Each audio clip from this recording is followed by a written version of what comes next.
Voilà, alors je vais cet après-midi donc commencer avec un titre qui est en fait un prétexte, qui est le suivant: la main écrit sur le papier, c'est évident pour tout le monde, mais je vais essayer de vous apporter quelques arguments expérimentaux, quelques réflexions autour du fait que lorsque la main écrit sur le papier ou sur un support quelconque, elle adresse en permanence un compte-rendu de ses actions extrêmement précis au système nerveux central, au cerveau. Voilà, il y a donc une double entrée. Alors,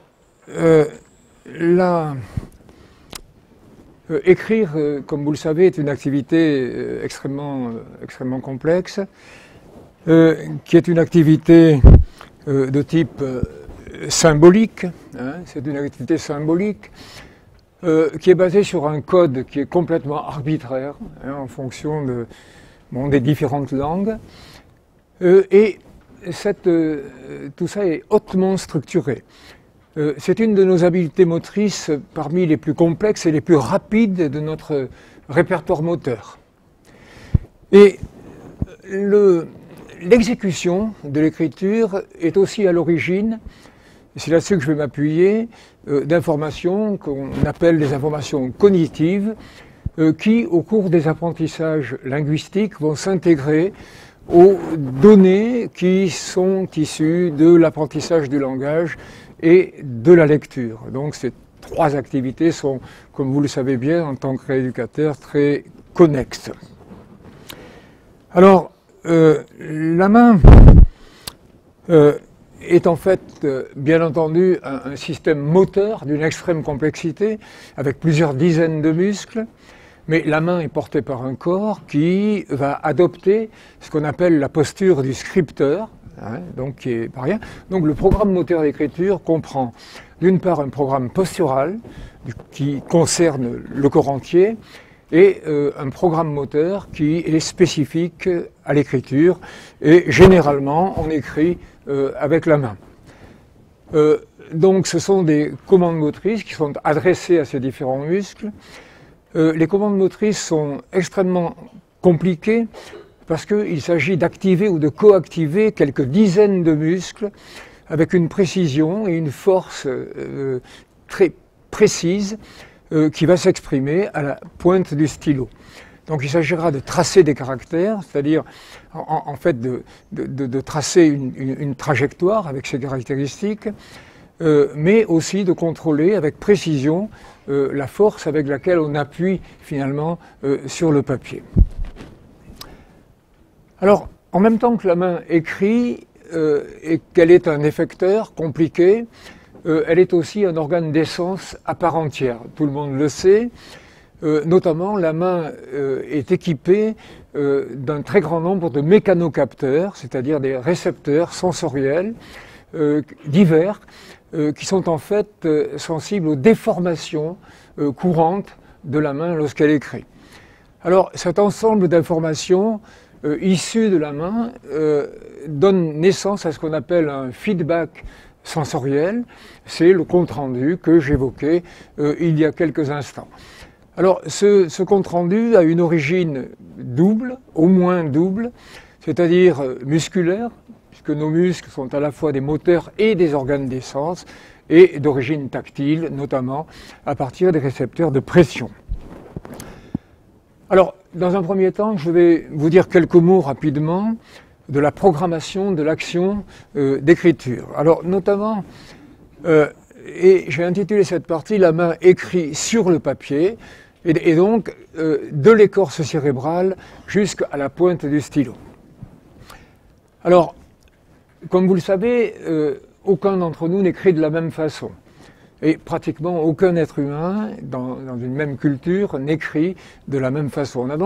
C'est donc un acte qui nous est propre, qui est tout à fait singulier. Mais à côté de ces singularités, on arrive, à côté de ces différences, on arrive tous à lire une cinquantaine de copies lorsqu'on a à les corriger et qui ont des écritures extrêmement différentes. Autrement dit, il y a un code commun à l'ensemble de l'écriture et c'est ce qu'on appelle c'est ce qu'on appelle des invariances. C'est-à-dire que cette production motrice obéit à un certain nombre de lois que je vais évoquer très rapidement avant de me concentrer sur le feedback sensoriel. Alors, parmi ces invariances, il y a tout d'abord ce qu'on appelle le principe d'isochronie. C'est-à-dire qu'on peut écrire des caractères avec des tailles qui sont très différentes. Et lorsque les tailles sont différentes, eh bien, on écrit les caractères, ici l'écriture au tableau, avec des effecteurs qui sont complètement différents de ceux avec lesquels on écrit sur le papier. Alors, il y a une loi qui est le principe d'isochronie qui dit en fait que plus un caractère est grand, plus la vitesse d'exécution est élevée. C'est-à-dire que pour un caractère petit ou un caractère gros, de plus grande taille, eh bien, il y a une isochronie, c'est-à-dire que le temps mis pour écrire ce caractère est à peu près constant. Alors, le deuxième principe, c'est ce qu'on appelle le principe d'équivalence motrice. C'est-à-dire que vous pouvez écrire avec différents effecteurs. Vous pouvez écrire avec la main, avec les doigts de la main droite, avec des tailles différentes. Mais si on vous bloque les doigts, vous écrivez encore. Vous pouvez écrire, si on vous attache un stylo au niveau du poignet, vous pouvez écrire avec le coude, vous pouvez écrire avec l'épaule, le gros orteil du pied droit, avec les dents, ou avec n'importe quel autre effecteur. Et éventuellement, vous pouvez tracer des caractères sur le sable d'une plage. Voilà. Alors, cette propriété est intéressante parce qu'elle signifie que la programmation de l'écriture se fait en amont des étages moteurs d'exécution. C'est-à-dire qu'il y a une transformation idéomotrice qui précède en fait l'adressage des commandes motrices de l'écriture au système effecteur, c'est-à-dire les régions prémotrices et motrices. Alors, il y a une autre propriété qu'on appelle la loi de la puissance 2/3. Alors, cette loi de la puissance 2/3, sans rentrer dans le détail des calculs, est une loi qui met en relation la forme de la trajectoire et notamment la succession des rayons de courbure, de la courbure d'un caractère avec la vitesse d'exécution. Alors, si je me résume en termes extrêmement simples, lorsqu'on trace une lettre, on accélère dans les parties les plus rectilignes ou les moins incurvées et, bien entendu, on ralentit dans les virages, c'est-à-dire là où la courbure est la plus élevée. C'est-à-dire qu'il y a une relation inverse qui est maintenant spécifiée quantitativement entre la vitesse d'exécution et le rayon de courbure. Et vous verrez tout à l'heure qu'on le retrouve, on retrouve cette propriété au niveau du feedback. Le feedback va porter également cet invariant qui est la loi de la puissance 2/3. Alors, la deuxième partie concerne, si vous voulez, le fait que la main va écrire sur le cerveau en même temps, de manière extemporanée, en même temps qu'elle écrit sur le papier. Alors, pour rentrer un peu plus dans les détails, écrire ou dessiner déforme les tissus de la main d'une manière singulière. Quand vous dessinez, quand vous écrivez un A ou un B, eh bien, vous ne déformez pas la main, vous ne déplacez pas la main, vous ne la déformez pas de la même façon. Alors, la peau, les muscles, les articulations, les ligaments, les tendons, c'est-à-dire tous les tissus constitutifs de la main, en fait, sont équipés tous de mécanocapteurs. Ces mécanocapteurs sont capables, nous allons le voir, de spécifier la longueur des muscles, la longueur instantanée des muscles de la main et leur variation de longueur au cours de l'écriture, sont capables de coder avec précision la force qu'exercent ces différents muscles, ou les frottements du stylo sur la main. Alors, je ne vais pas vous refaire un cours sur les capteurs principaux. À droite, vous avez des capteurs qu'on appelle les fuseaux neuromusculaires, qui en fait sont des capteurs qui sont nichés à l'intérieur de tous les muscles squelettiques, et notamment au niveau de la main avec une densité qui est extrêmement élevée dans la musculature des doigts. Ces fuseaux neuromusculaires sont des capteurs, vous le voyez, qui se trouvent à l'intérieur du muscle lui-même. Bon, c'est entouré par une capsule et vous avez des terminaisons nerveuses qui vont être sensibles notamment à l'allongement des muscles qui les contiennent. Autrement dit, ces capteurs sont des capteurs d'étirement. Lorsque le muscle est contracté ou raccourci, ces capteurs s'arrêtent de parler, ils s'arrêtent de fonctionner. Donc, si vous voulez, ce sont les muscles antagonistes au cours d'un mouvement. Ce sont les muscles antagonistes à ceux qui agissent, qui sont allongés, et nous verrons que la source de la connaissance de nos actions est principalement issue de la musculature passivement étirée lorsque nous effectuons un mouvement, et non pas des muscles qui sont actifs comme on pourrait le penser intuitivement. À gauche, vous avez schématiquement l'innervation de la peau. Vous voyez qu'il y a de très nombreux récepteurs sensoriels. Il y a notamment des récepteurs de pression extrêmement précis. Il y a des récepteurs qui codent les déplacements, les étirements de la peau, etc. Et dans les tendons, vous avez des capteurs un peu particuliers. Vous le voyez, voilà le tendon, les fibres musculaires, le tendon d'un muscle. Avec les fibres de collagène, vous avez des terminaisons nerveuses qui sont enfermées dans les fibres de collagène et qui vont être, lorsque le muscle va être contracté, ça va écraser mécaniquement en fait les fibres nerveuses afférentes, sensitives, et générer des messages qui sont des messages de force musculaire. En effet, vous voyez ici le message nerveux qui est inexistant lorsque le muscle n'est pas contracté, et au fur et à mesure qu'il se contracte, pour un niveau de contraction qui est celui-ci, eh bien vous avez une fréquence qui est stable et qui va augmenter, bien entendu, avec le niveau de la force musculaire.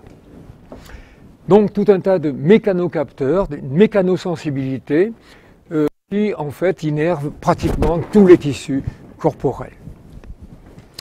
Alors, il y a certaines pathologies rares qui sont des neuropathies d'origine virale qui vont détruire spécifiquement les fibres nerveuses de plus grand diamètre, qui sont celles qui conduisent les informations somesthésiques vers le système nerveux central. Et dans ce cas, on a le sujet ne sent plus son corps, ne connaît plus ses effecteurs, et donc ne peut plus programmer d'action. Et c'est l'exemple qui est au tableau. Vous voyez que si on prive ce patient de la vision, eh bien, il y a une désorganisation complète de l'écriture. Vous avez la topocinèse qui est complètement altérée, c'est-à-dire que les lettres se trouvent n'importe où, et la morphocinèse également, c'est-à-dire les aspects morphocinétiques, la forme des lettres est complètement déformée. Si vous redonnez une autre entrée sensorielle au sujet, eh bien, vous voyez qu'il arrive bien entendu à écrire, mais il est obligé de regarder sa main pour écrire. Voilà. Alors, la question qui se posait, c'était comment connaître avec certitude ce que la main dit au cerveau lorsque elle fait quelque chose, et notamment avec le prétexte que j'ai pris, lorsqu'elle écrit. Alors, depuis une vingtaine d'années, nous avons au laboratoire développé une méthodologie qui est difficile à mettre en œuvre, mais qui, de mon point de vue, est intéressante. Cette méthodologie, on lui donne le nom de microneurographie. Alors en fait, ça consiste à insérer chez quelqu'un qui va pouvoir agir, à insérer dans un nerf périphérique une microélectrode de tungstène qu'on insère à la main, on pénètre à l'intérieur d'un nerf et on s'approche d'une seule fibre nerveuse qu'on est capable d'identifier comme une fibre sensitive ou une fibre motrice. Et si elle est sensitive, on a un certain nombre de tests nous permettant de dire ou d'affirmer que cette fibre provient d'un récepteur pileux ou d'un récepteur de Golgi ou d'un faisceau neuromusculaire. Alors, vous voyez que l'on est alors capable, en fonction du temps, de recueillir l'activité d'un seul neurone issu d'un seul capteur au cours d'un mouvement chez l'homme, et nous allons le voir par exemple au cours d'un mouvement d'écriture. C'est-à-dire de connaître, d'accéder à la connaissance de ce que les propriocepteurs en fait adressent comme message au système nerveux central au cours de l'exécution d'une action.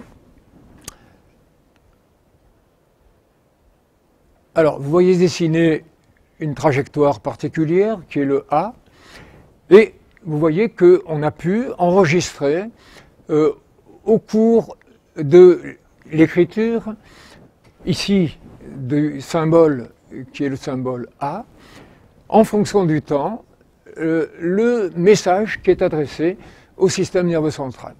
Alors, ce qui est notable, vous avez ici le déplacement en X et en Y de l'extrémité du segment, et vous voyez qu'il y a une modulation de fréquence très spécifique tout au cours de l'exécution.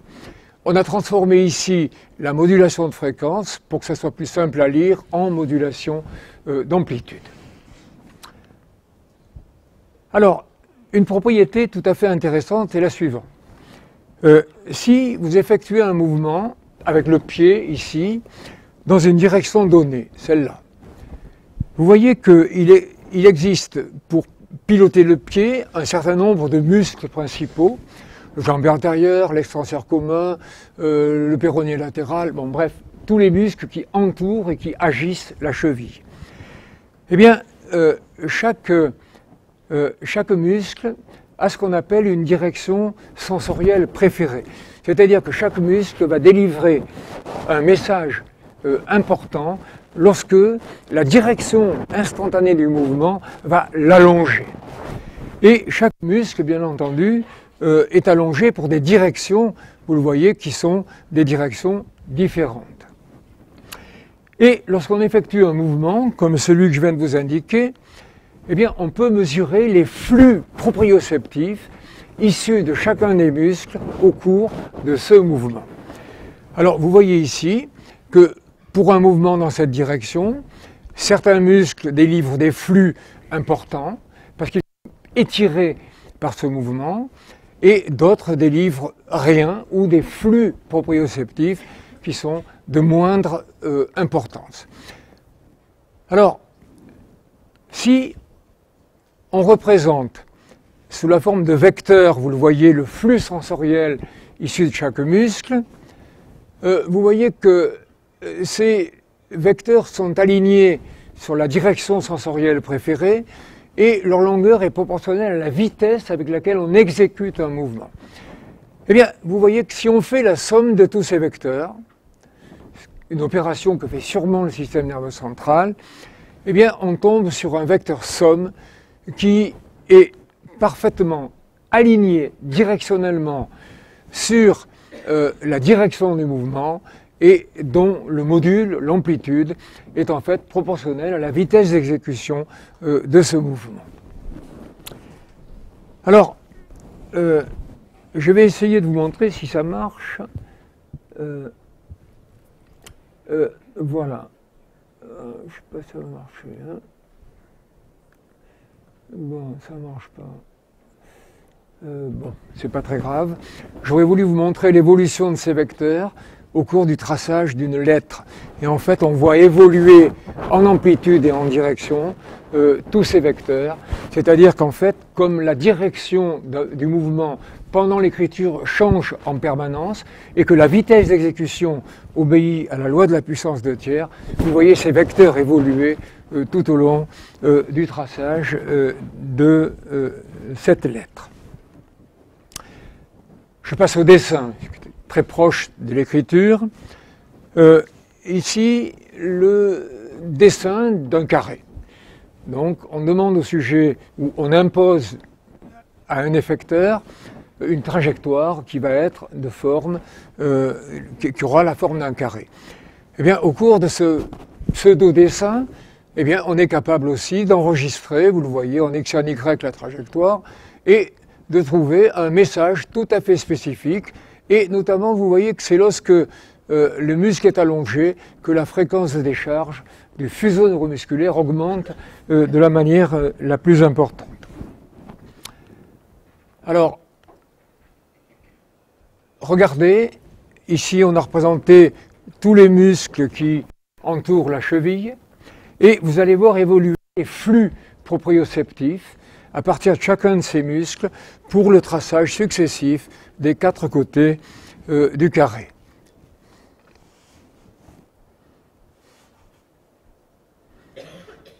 Voilà, alors pédagogiquement, on a séparé, vous l'avez vu, l'exécution de chaque côté. Et en fait, vous voyez que le système nerveux central reçoit ce que j'ai appelé un paysage proprioceptif. C'est-à-dire qu'il n'y a pas un seul message, il y a tout un paysage d'informations, vous le voyez, qui va être spécifique à l'exécution de cette figure géométrique.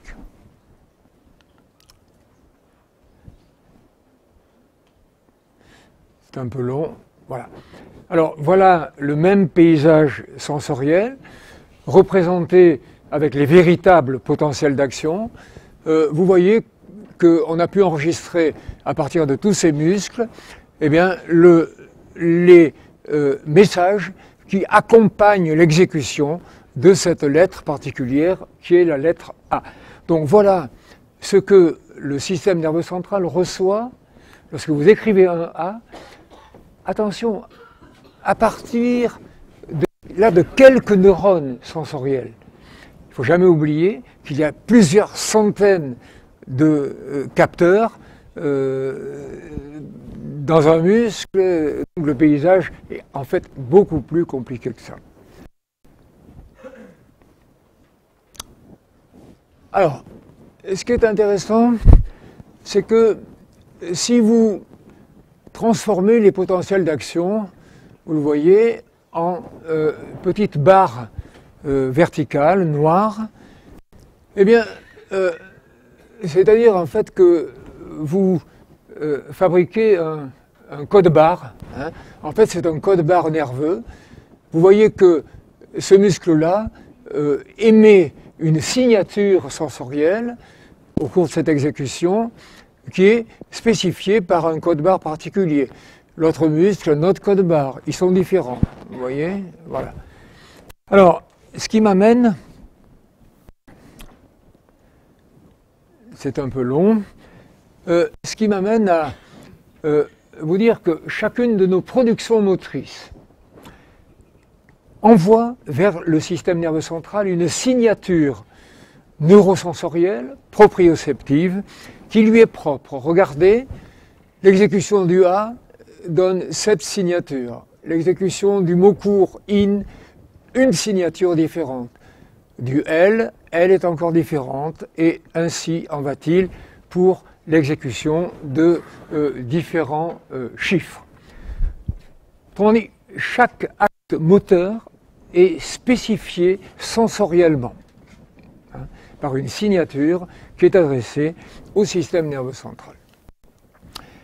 Alors, je précise les choses. Finalement, cette signature, elle est d'une extrême précision.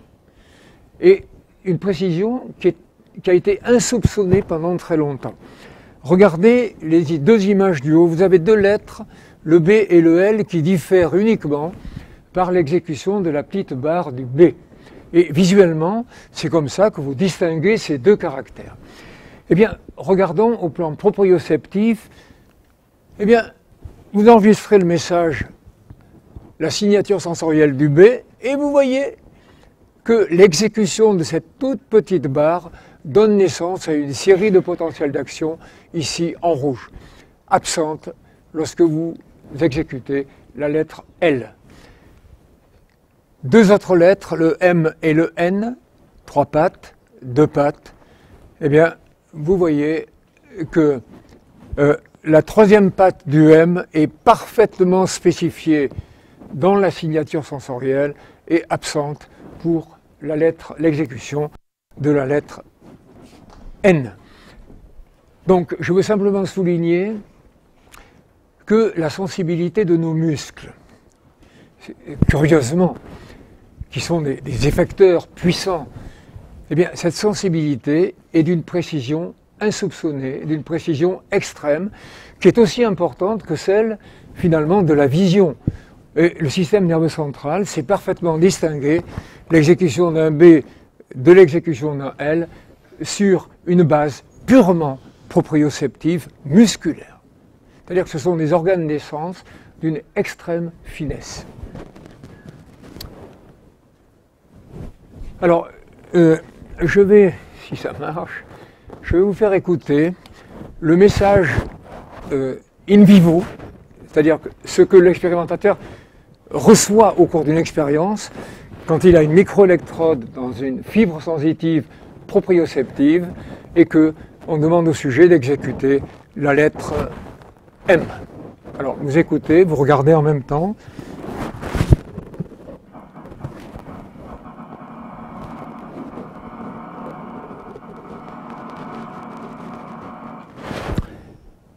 Vous avez entendu la modulation de fréquence? Chaque fois que le muscle est étiré, et il est étiré 3 fois, vous avez un accroissement de la fréquence. C'est presque caricatural. C'est-à-dire que nous, expérimentateurs, on finit par reconnaître la lettre qui est exécutée, simplement en écoutant le message nerveux qui est adressé au système nerveux central qu'on écoute, en fait. Hein, voilà. Je vous le passe encore une fois. Hein, voilà.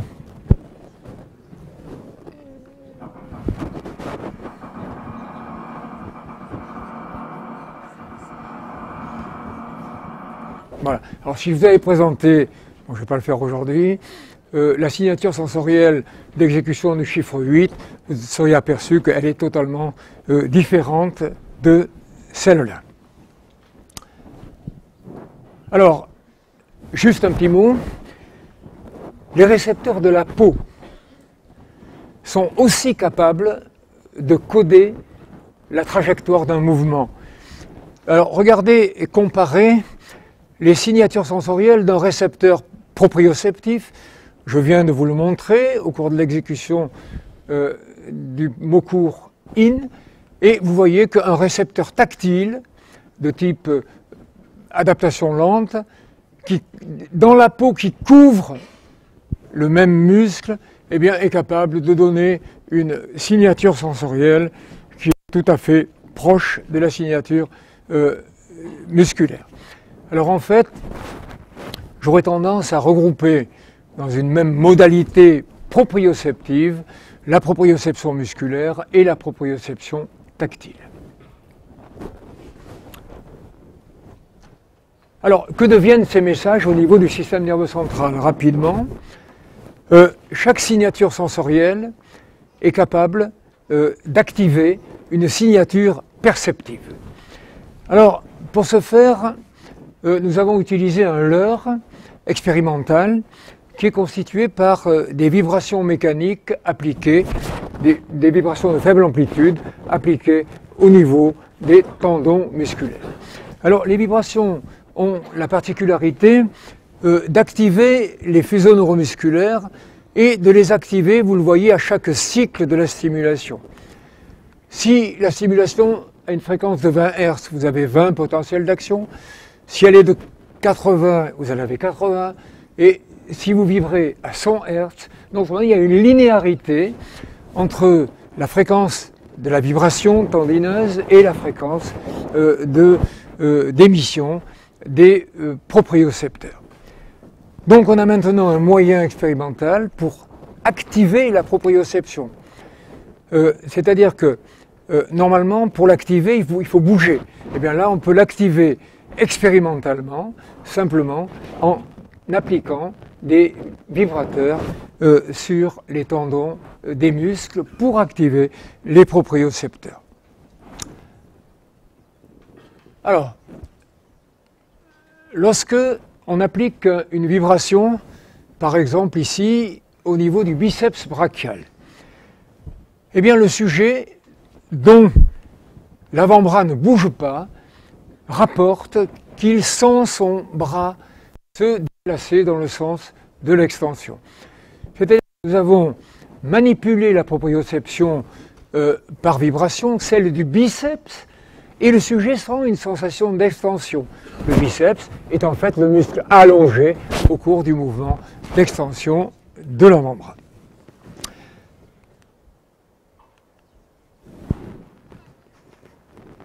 On peut évoquer des sensations de mouvement plus complexes. Par exemple, en plaçant 4 vibrateurs au niveau des 4 groupes musculaires cardinaux du poignet et en les activant, vous voyez, vous allez voir d'une manière singulière. Alors, avec les 2 premiers vibrateurs, eh bien, le sujet sent sa main qui se déplace vers le bas et vers la gauche. Le vibrateur suivant donne la sensation que la main se déplace vers la droite. Enfin, l'activation des 2 derniers vibrateurs vous ramène vers le haut et vers la gauche. Alors, en fait, vous demandez au sujet, qu'est-ce que vous avez senti? Eh bien, le sujet vous dit, j'ai senti que ma main dessinait. Ah! Quoi? Eh bien, le sujet vous dit, elle dessinait un triangle. Est-ce que vous pouvez nous le reproduire pour objectiver? Et le sujet reproduit la trajectoire illusoire qu'il a ressentie. Alors, c'est tout à fait important parce que ça veut dire que les messages issus de nos muscles non seulement sont capables de spécifier la forme d'une trajectoire, mais ils permettent d'activer des opérations mentales de niveau très élevé, comme la reconnaissance de forme, le fait de nommer cette forme, qui sont des activités mentales de haut niveau.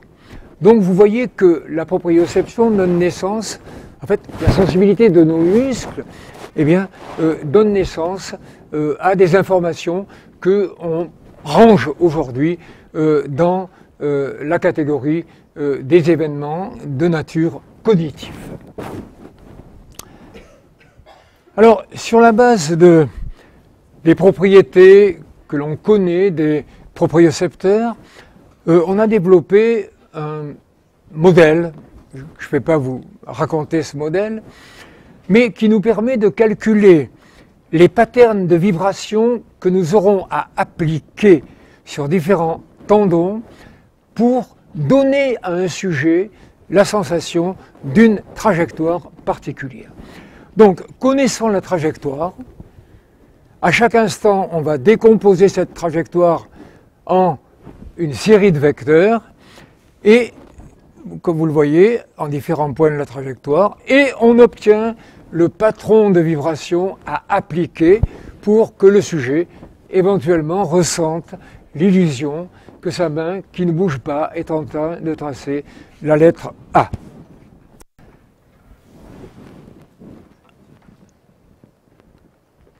Et voilà les résultats.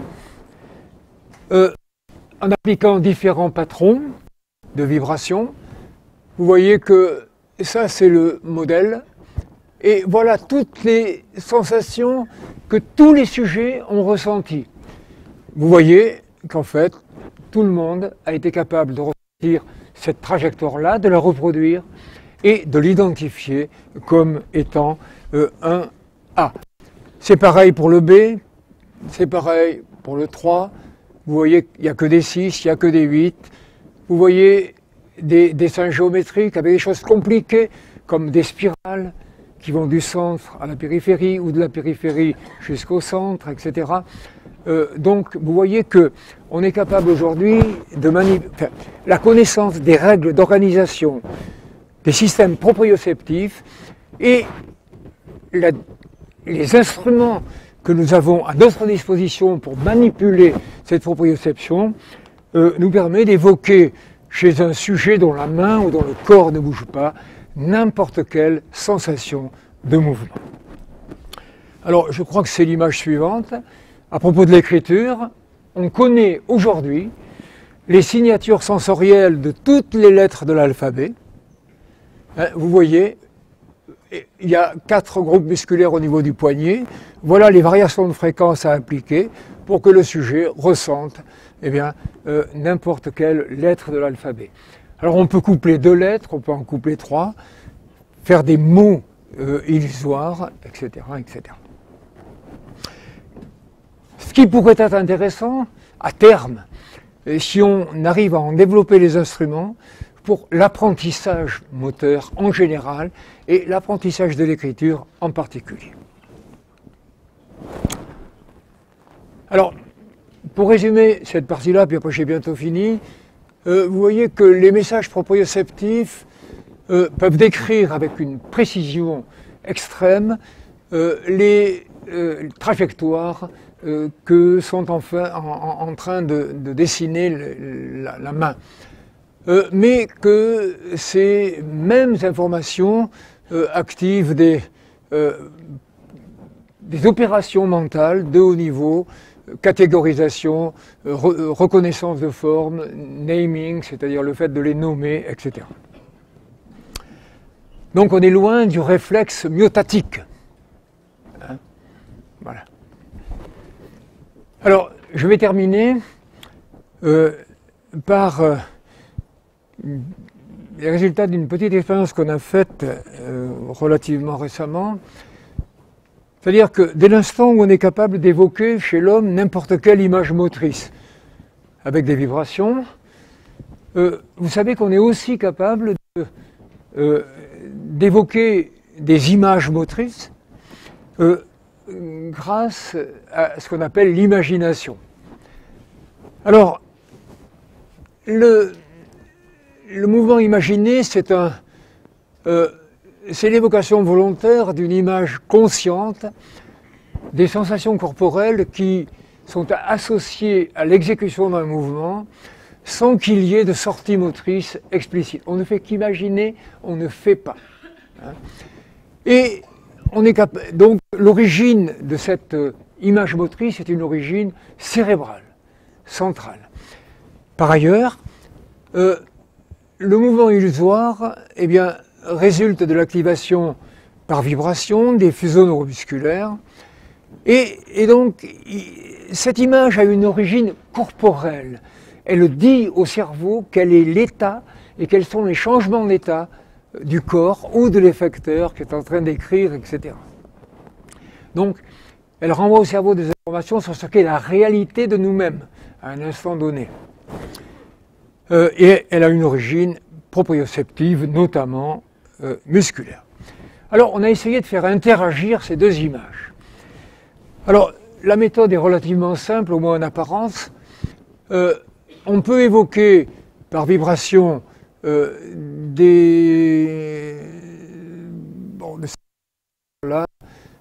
peut que la main se déplace vers la droite. Et en même temps, on demande au sujet d'imaginer que sa main est en train de s'élever vers le haut. Bon. Alors, qu'est-ce qu'on voit? Eh bien, il n'y a jamais 2 sensations. Il n'y en a qu'une.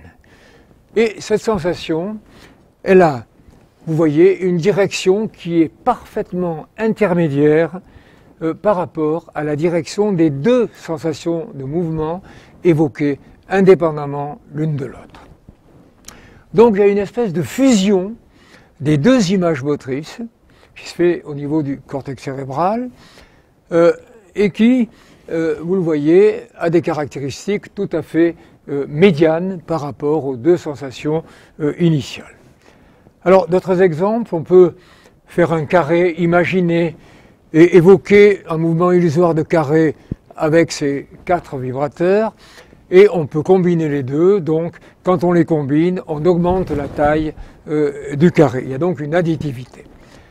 Chose intéressante, si vous demandez à un sujet de vous évoquer une illusion de mouvement vers la droite de la main, et vous demandez à un sujet d'imaginer que sa main fait de la flexion-extension vers le bas, vers le haut, etc.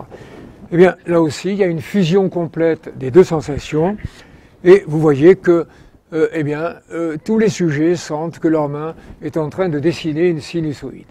Hein, c'est-à-dire que vous avez bien une intégration, à la fois dans l'espace et dans le temps, de ces deux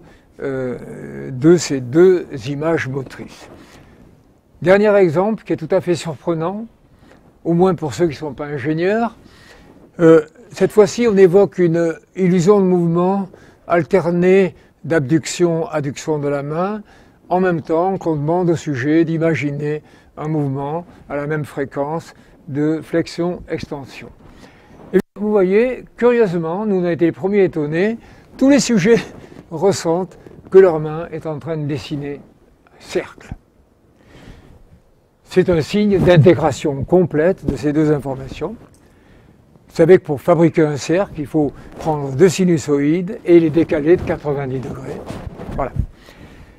Alors, dans le domaine de l'écriture, qui nous a intéressés aussi, eh bien, l'image, lorsqu'on combine l'image motrice d'une lettre avec une lettre évoquée de manière illusoire, eh bien, on affecte l'écriture. Alors ici, vous avez un mouvement, vous avez un M illusoire, et c'est le mouvement illusoire, et lorsqu'on rajoute le mouvement imaginé, eh bien, vous voyez qu'il y a une déformation importante de la lettre, notamment lorsque c'est vers le haut. Alors ici, c'est le résultat sur tous les sujets, c'est-à-dire qu'en fait, on peut affecter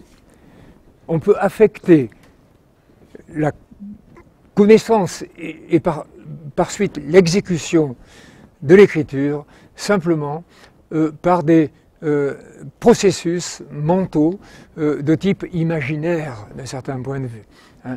C'est-à-dire que nos activités mentales, et ça va être ma conclusion, je crois, nos activités mentales de haut niveau, notre état d'esprit, etc., notre imagination peut largement influencer l'interprétation des messages proprioceptifs qui proviennent du corps et qui, eux, représentent la réalité de ce que nous sommes. C'est-à-dire que ces opérations mentales supérieures peuvent modifier notre représentation corporelle et notamment celle de nos actions, celle de nos mouvements. Alors, ma question c'est, est-ce que de telles influences de l'imagination sur le réel est un signe de plasticité? Voilà, je laisse un point d'interrogation et on va reprendre ça différemment. Voilà, je vous remercie de votre patience.